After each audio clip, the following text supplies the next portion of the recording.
Hi friends! Thanks for tuning in.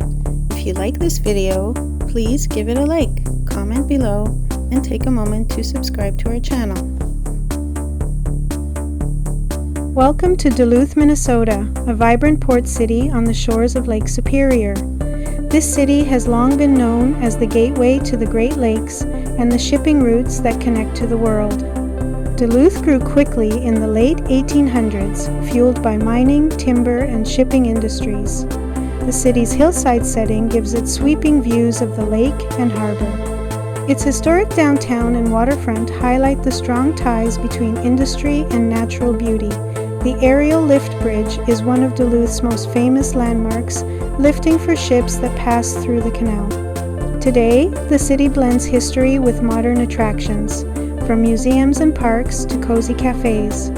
Whether you're here to explore the lake, learn about history, or just enjoy the scenery, Duluth, Minnesota has something for everyone. Thank you for joining us on this tour of Duluth, Minnesota.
Thanks for watching!